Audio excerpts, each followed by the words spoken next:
Good morning, Cebu City. My name is Rico Valentino. Kini atong balita karong buntaga.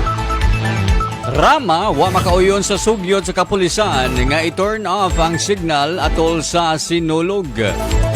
Giangkon sa Cebu City Police Office or CCPO nga nisugyot ang Sinulog Foundation Incorporated or SFI atol sa ilang security conference nga ipatuman nila ang cellphone signal shutdown alang sa mga kalihukan sa Sinulog karong tuiga. Apan gibalibaran kini ni Mayor Michael Rama.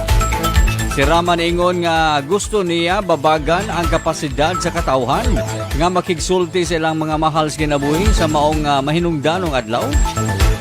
Si Police Lieutenant Colonel Janet Rafter, ang Deputy City Director for Operations sa CCPO, niingon nga ang mayor isip chairman sa Sinulog Foundation mao'y adunay katapusang desisyon bahin niini ug ilang tumanon ang iyang desisyon.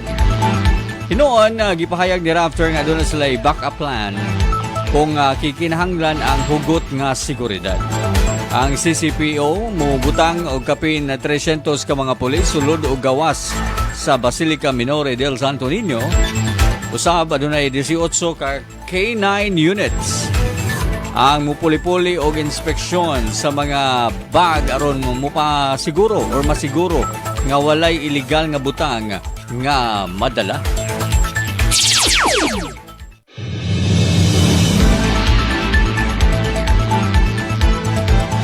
Og sa laing bahin sa itong balita mga ka-winner, patay ang 2 anyos nga bata ahuman kini gikatahong nalumos sa septic canal sa Barangay Basak, Dakbayan sa Lapu-Lapu niadtong Sabado, Enero 6, 2023.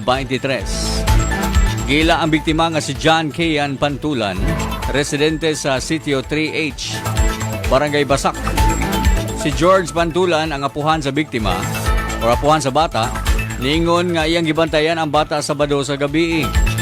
Sa dihang natulog ang bata mga alas 10 sa gabi, gidala ni George si John Kian sa ilang kwarto nga nahimutang sa ikaduhang andana sa ilang balay. Iyang gibutang ang bata sa higdaanan tupad sa iyang natulog nga asawa. Dingon si George nga nanaog siya aron mutan-aw og telebisyon. Apan wa na ikita ang bata dihang nisaka siya usab aron pagsusi sa bata. Nangita ako sa bata, wala man. Akong gikontak ang inahan, wala pod kuno nila. Tungod sa akong kataranta, nakahunahuna ako base nahug sa kanal. Sa maong akong gisaom ang kanal, nagkanayon si Pantulan.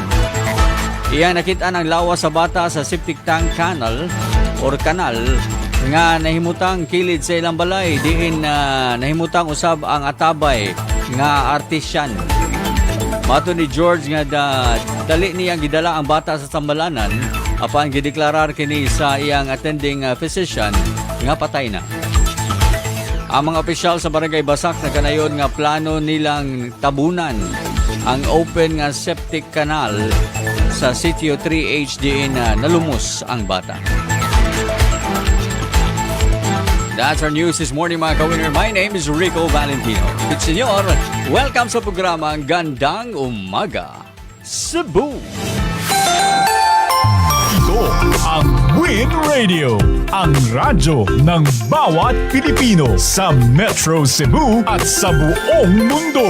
24 oras na tugtugan, kasiyahan at balitaan. Araw-araw, 107.5 sa inyong FM radio. Online, mapapakinggan sa mga radio listening apps. On ground, maririnig mo sa mga tindahan, sasakyan at sa kapitbahayan. Ang Win Radio, kasama mo. Nasaan ka man, kailanman. Win Radio, ang radyo ng bawat Pilipino. Wherever you are, Win Radio. Ang Win Radio ay kasapi sa kapisanan ng mga broadcaster ng Pilipinas, KBP, celebrating 50 years of serving Philippine broadcasting.